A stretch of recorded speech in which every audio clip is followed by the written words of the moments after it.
সম্মানিত উপস্থিতি, আমি খুব কড়া কথা বলে থাকি, জোরালো কথা বলে থাকি, আর জোরালো কথা নয়, 2 থেকে 3 মিনিট। আয়োজন কমিটির সঙ্গে আলোচনা হয়েছে।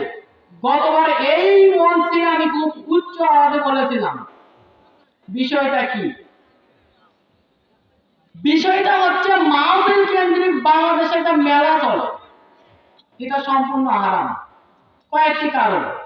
এক, বাবা ইব্রাহিম, ওনাকে মেলায় যাওয়ার আমন্ত্রণ জানানো হলো, কিন্তু উনি মেলায় গেলেন না, পূজাকে নিষিদ্ধ করার জন্য। আজ আমরা মেলার আয়োজন করেছি পূজা বিক্রি করার জন্য। হয়তো বলেন হয়তো প্রতিমা আনি নাই, তবে ওখানে ছবি মূর্তি আসে নাই, বিভিন্ন খেলা আসে নাই। আপনি পূজা বিক্রি করবেন, পূজার আয়োজন করবেন, মাহফিল করবেন, আর সব আপনার একেবারে চলে আসবে, এ আশা আপনি কিভাবে করেন? 2 নাম্বার 2, নবী মুহাম্মদ যখন কাবা বিজয়, মক্কা বিজয় করলেন, উনি কাবা চত্বরের ভিতর ঢুকলেন, ঢুকে দেখে কাবা চত্বরের ভিতর 360টি মূর্তি। বলুন নাউজুবিল্লাহ। সর্বপ্রথম যেখানে স্বয়ং কাবা, যার ভিতর রাসূল মুহাম্মদ, সেই ব্যক্তি দীর্ঘ 10 বছর পরে নিজ মাতৃভূমিতে ফিরেছে, কাবাতে ফিরেছে। উনি সরাসরি সলাতে না গিয়ে আগে বললেন মূর্তি ভাঙো। সম্পূর্ণ মূর্তি অতি কষ্টে হওয়া সত্ত্বেও আলী রাদিয়াল্লাহুকে সঙ্গে করে উনি পরিষ্কার করলেন, তারপরে সালাত আদায় করলেন।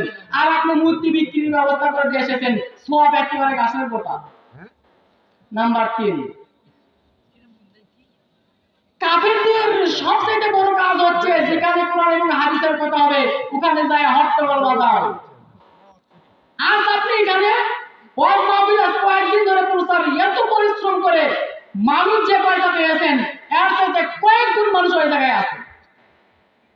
কাফেরদের কাজ হচ্ছে কোরআন এবং হাদিসের কথা যেখানে হবে, আবু জাহেল ঘোষণা দিল মুহাম্মদ কোরআন পড়ে, আর কোরআন যদি কেউ শুনতে না পায় এর জন্য ব্যবস্থা করো। কাজে মাহফিলের আশেপাশে যারা দোকান ব্যবহার করে মেলাকে বসাই, এরা আবু জাহেলের বংশধর ছাড়া আর কিছু হতে পারে না।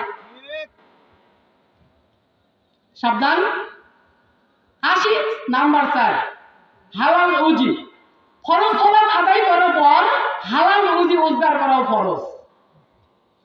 তবে যেখানে কোরআন এবং হাদিসের বাধা হয়ে যাবে ওই জায়গায় ব্যবসা বাণিজ্য করা হারাম।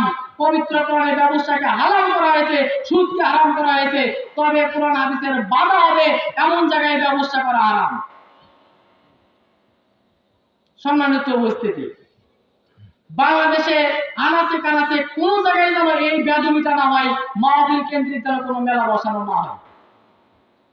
হাসি, আমি আর কথা দীর্ঘায়িত করবো না, আপনাদের কাছে অনুরোধ রাখতেছি আগামী বছর থেকে এই মাহফিলের প্রাঙ্গণ কেন সারা বাংলাদেশের কোন জায়গায় যেন আর এই ধরনের ভণ্ডামি না চলে, বেয়াদবি না চলে। কোরআন হাদিসের কথা হবে, ইনশাআল্লাহ শুধু কোরআন হাদিসের মানুষের হিদায়াতের জন্য ডাকা হবে, অন্য কোনো জন্য নয়।